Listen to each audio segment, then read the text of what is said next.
کہف اٹھائیں۔ اللہ تعالیٰ نے ایک واقعہ بیان کیا ہے حضرت موسیٰ اور حضرت خضر علیہ السلام کا، کہ حضرت موسیٰ علیہ السلام عزم مصمم کر کے جب چلے تو اللہ فرماتا ہے کہ ہم نے حضرت موسیٰ علیہ السلام کو جس بندے کی نشانی بتائی تھی وہ بندہ ان کو وہاں مل گیا۔ سفید چادر اوڑے حضرت خضر علیہ السلام وہاں لیٹے ہوئے تھے، تو یہ جا کے ان کے پاس کھڑے ہو گئے کہ حضرت میں آپ کی خدمت میں اس لیے آیا ہوں کہ اللہ نے آپ کو جو خصوصی علم عطا کیے ہیں میں ان کو سیکھنے کی غرض سے آپ کی چوکھٹ پہ آیا ہوں۔ کہا تم میرے ساتھ صبر نہیں کر پاؤ گے، معاملے مشکل ہیں، سفر دشوار ہے، منزل کٹھن ہے، اور میرے معاملات ایسے ہیں کہ تم اعتراض کرو گے اس کے بغیر تم رہ نہیں سکتے۔ حضرت موسیٰ علیہ السلام نے کہا اگر اللہ نے چاہا تو آپ دیکھیں گے میں صبر کروں گا، اور آپ کے کسی حکم کی کسی کام کی میں نافرمانی نہیں کروں گا، کسی کام کا انکار نہیں کروں گا۔ کہا کہ اچھا شرط یہ ہے کہ جو میں کروں اس پر تم اعتراض نہیں کرو گے، سوال نہیں کرو گے، یہاں تک کہ میں خود ہی نہ بتاؤں۔ تو کہا کہ یہ شرط ٹھہری، میں کوئی بات نہیں کروں گا۔ فانطلقا، دونوں چل پڑے، دریا کے پار جانا تھا۔ جو کشتی کا مالک تھا، کشتی بان تھا، وہ حضرت خضر علیہ السلام کو جانتا تھا تو اس نے کرایہ بھی نہیں لیا، لیکن جب کشتی پر سوار ہوئے تو عصا مار کے حضرت خضر علیہ السلام نے کشتی کا ایک پھٹا توڑ دیا۔ تو بے ساختہ حضرت موسیٰ علیہ السلام نے کہا آپ نے پھٹا توڑ دیا، یہ سارے ڈوب جائیں؟ کہا میں نے کہا تھا نا تم میرے کاموں پہ صبر نہیں کر پاؤ گے۔ تو حضرت موسیٰ کو یاد آیا، کہا میں بھول گیا تھا، اس پر مواخذہ نہ کیجیے۔ پھر دونوں چل پڑے۔ بچے کھیل رہے تھے، ایک خوبصورت لڑکا وہ بھی بچوں میں کھیل رہا تھا۔ حضرت خضر آگے بڑھے اور اس کی گردن مروڑ دی، اس کو قتل کر دیا۔ صاحب شریعت تھے حضرت موسیٰ علیہ السلام، نہ رہ سکے، پھر بول پڑے ایک جان کو بغیر کسی جان کے بدلے میں قتل کر دیا، اس نے گوایا کیا تھا ہمارا؟ آپ نے بہت ہی جو ہے وہ غلط کام کیا، یہ کام اچھا نہیں کیا آپ نے۔ کہا میں نے کہا نہیں تھا کہ تم میرے ساتھ صبر نہیں کر پاؤ گے۔ کہا ایک موقع اور دے دیجئے، اب اگر میں نے کوئی اعتراض اٹھایا تو پھر دوبارہ مجھے آپ اپنی صحبت میں نہ رکھیے، عذر تمام ہو جائے گا۔ پھر دونوں چل پڑے، یہاں تک کہ ایک بستی میں دونوں آئے تو آپ نے بستی والوں سے کہا کہ ہم مہمان ہیں، آپ ہماری مہمان نوازی کیجیے، کھانا کھلائیے۔ تو انہوں نے انکار کر دیا، کہا کہ ہم تو آپ کو بلایا نہیں ہے، آپ خود آئے ہیں، آپ اپنے کھانے کا خود انتظام کیجیے۔ گزر رہے تھے گلی سے تو ایک دیوار گرنا چاہ رہی تھی، تو جلدی سے اس دیوار کو مرمت کر دیا۔ کہا حضرت ہم اگر چاہتے تو اس پہ اجر لے سکتے تھے، انہوں نے ہمیں کھانا تک نہیں دیا اور ہم ان کی دیواریں سیدھی کر رہے ہیں۔ کہا اب تمہاری میری جدائی ہو گئی، تم نے یہ بھی اعتراض کر دیا۔ تو انہیں یاد آیا کہ وہ یہ بھی اعتراض ہو گیا، اب میں تمہیں بتاتا ہوں کہ یہ 3 کام میں نے کیوں کیے۔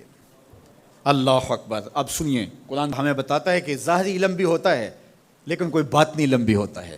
کہا وہ پہلی بات کشتی والی سنو، یہ 2 مسکین بچوں کی کشتی تھی، ان کے گھر کا چولہا اس کی کمائی سے جلتا تھا۔ دریا کنارے کنارے ایک ظالم بادشاہ رہا تھا جو لوگوں کی کشتیاں چھین رہا تھا، ہم نے تھوڑا سا عیب لگا دیا، وہ ٹوٹی کشتی چھوڑ کے چلا گیا۔ اب وہ تھوڑے سے پیسے لگا کے کشتی مرمت کرا لیں گے، گھر کا چولہا جلتا رہے گا، بتاؤ اچھا کیا یا برا کیا؟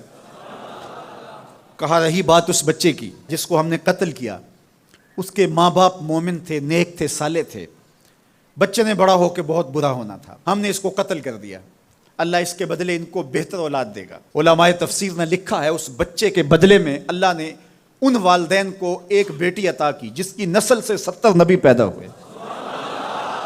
دیوار کی کہانی بھی سن لیجئے، یہ شہر کے 2 یتیم بچوں کی دیوار تھی اور اس کے نیچے ان کا خزانہ تھا اور ان کا باپ بڑا نیک تھا۔ خزانہ دیوار کے نیچے ہے، دیوار گرنا چاہ رہی ہے، کسی معمولی دھکے سے گر جاتی۔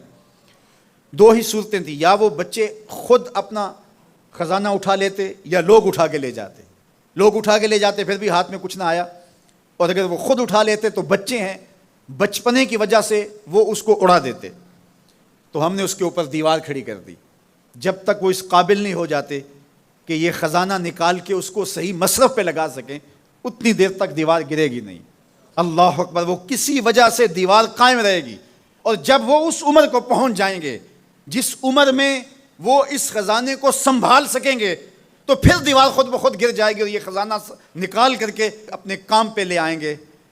میں جب پہلی مرتبہ اس کو جو ہے وہ غور کے ساتھ تلاوت کیا تو مجھے یہ لگا کہ اس کا انطباق پاکستان کے حالات پہ بھی ہو سکتا ہے، اس لیے کہ یہ بھی یتیموں کا سرمایہ ہے۔ کتنے یتیم روتے بلکتے رہ گئے اور ان کے سر سے جو ہے وہ سائے اٹھ گئے اس وطن کے لیے، لیکن میرے مالک نے اس ملک کے خزانوں پر گہرے پہاڑ اور بڑی بڑی دیواریں کھڑی کر دی ہیں۔ جب تک یہ قوم بلوغت تک نہیں پہنچے گی اتنی دیر تک وہ خزانے ظاہر نہیں ہوں گے، اور جب یہ قوم اپنی بلوغت تک پہنچے گی، شعوری بلوغت، فکری بلوغت، علمی بلوغت، اور رب سے جو وعدہ کیا تھا پاکستان کا مطلب کیا، لا الہ الا اللہ، جب اس بلوغت تک یہ پہنچ جائے گی، اس وعدے کی تکمیل ہوگی، پھر رب دیوار ہٹا دے گا اور پاکستان کو اللہ اتنے خزانے دے گا اور پاکستان ایسا مالا مال ہوگا دنیا دیکھنے آئے گی انشاءاللہ۔ اس لیے رب نے دیواریں بنا کے رکھی۔ تمہارا باپ معین الدین چشتی بڑا نیک تھا، تمہارا باپ داتا گنج بخش علی حجویری بڑا نیک تھا، تمہارا باپ حضرت مجدد الف ثانی بڑا نیک تھا، ان کی وجہ سے میں دیواریں کھڑی کر رہا ہوں اور مضبوط حصار لگا رہا ہوں تمہارے خزانوں پر، اور وہ وقت آئے گا جب تم بلوغت کی عمر کو پہنچو گے، دیواریں ہٹ جائے گی اور تمہارا وطن زمانے پہ مہکتے پھول کی طرح اور چمکتے ستاروں کی طرح اور روشن آفتاب کی طرح چمکتا اور مہکتا دکھائی دے گا، اور زمانہ پاکستان دیکھنے آئے گا، پاکستان دنیا کی قیادت کرے گا انشاءاللہ۔